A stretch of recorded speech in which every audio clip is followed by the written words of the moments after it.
views expressed on this episode of the Monty'man's Meditorials do not necessarily reflect those of Take 12 Recovery Radio, KHLT Recovery Broadcasting, or our affiliates. Take 12 Recovery Radio is not affiliated with any particular 12-step fellowship. This Meditorial is sponsored by Kurt and Debbie Palmer of Grass Valley, California.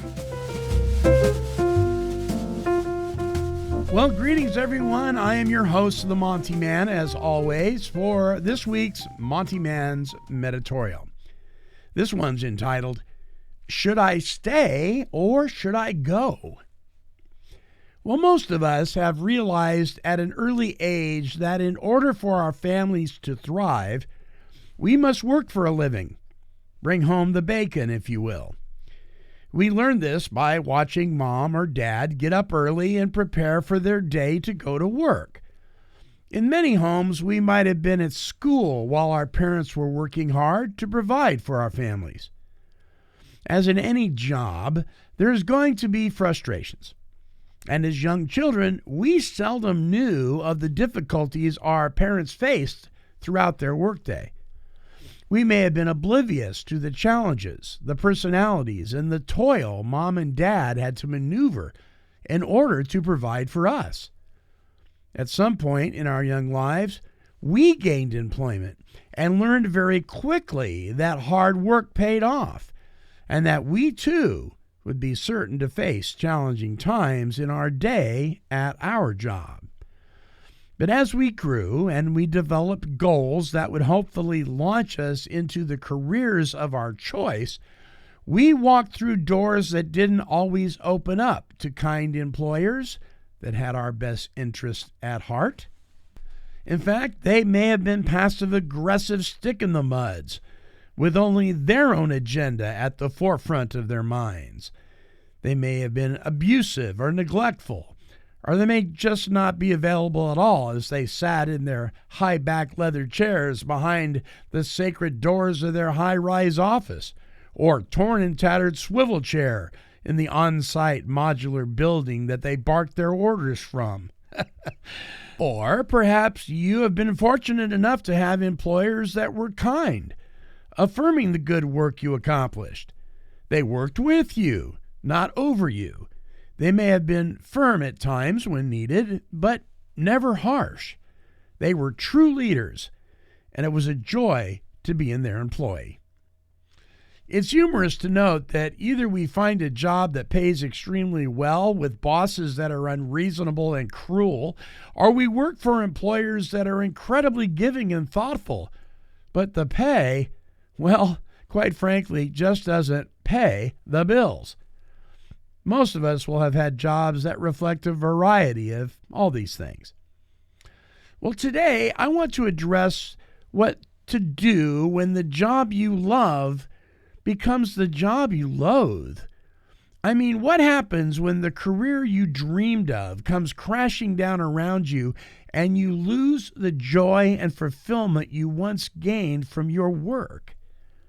I speak from experience, as I am currently faced with my own dilemma. As a 66-year-old man, shouldn't I be enjoying my retirement? Well, perhaps. But my heart for the work I do in helping others recover from life-controlling issues has always trumped the desire to stop said work. But recently, I'm finding myself tired, worn out by the stresses of what I love to do most. Learning the art of taking minute vacations has become a necessity in order for me to make it through the day.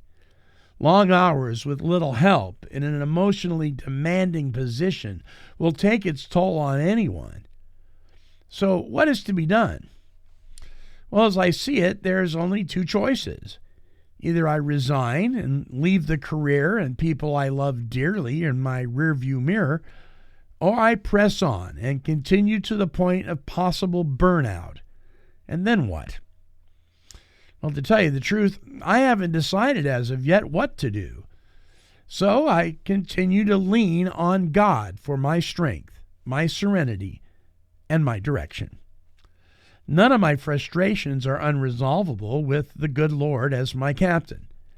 This ship has sailed through stormy seas before and will again, But with the proper moral compass intact and the wisdom of experience to guide me, God and I will press forward until the way is made clear. Well, I share all this with you because I know many of you are faced with a decision just like this year. Do I stay or do I go? Do I continue to put up with the problems at my work, or do I take a new perspective and see them as challenges and opportunities? I suppose you will be faced with some practical issues like, can I afford to leave my job? Is my spouse and I in agreement with my decision? How does staying or leaving going to affect my family? How will my choices affect my overall health, emotionally, physically, and spiritually? Well, one of my favorite quotes goes like this: before you act, ask yourself, based on my past experience, my current circumstances, and my future hopes and dreams, what is the wise thing to do? Well, for me, this has become a prayer that I am praying every day when I walk into my office. So far, it's led me to stay put and simply know that God is God and He has my back. I trust Him, and I know that He will direct my path if I but stay close to Him and do the next right thing. So I wonder, does any of this ring true for you right now? Do you know someone who is facing a similar situation? Well, I don't have all the answers, but one thing I know for sure is that if we will remember that whatever we do in word or deed, we point others to the love of God, then we will make the right choice. These decisions are not easy ones, and sometimes we simply feel stuck. So I get it. You're not alone. So here's my prayer. God, I'm feeling stuck. I'm in a slump, exhausted, and worn out. I need your strength to continue to do the next right thing. I don't always make the right choices, Lord, so I need your direction. Please clear the fog for me so that I can see the road ahead. Or better yet, I give you my hand and I will take your lead, even when the road is not clear. Please hold tight to me, Lord, as I need you to walk with me through this unsure time of my life. Amen. Sometimes these decisions, well, they just come in the most unopportune times. But they do come, and we need His direction to make the right choice. Well, one of the right choices I have made, especially now when I need my sleep so desperately, comes from Exact Nature, the sponsor of this Meditorial, along with Kurt and Debbie Palmer from Grass Valley, California. Exact Nature is a product made by CBD. And there's no THC in this product whatsoever. So you're not going to get high. You're just going to get to feeling better.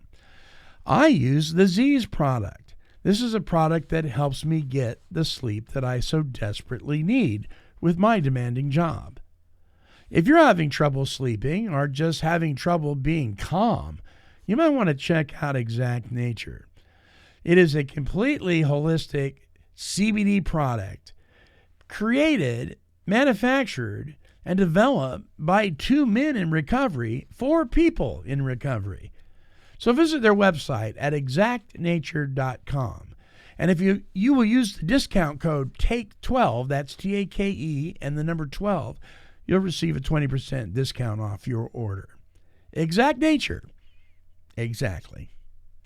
Well, until next time, this is the Monty'man, and I am wishing God's perfect serenity for you.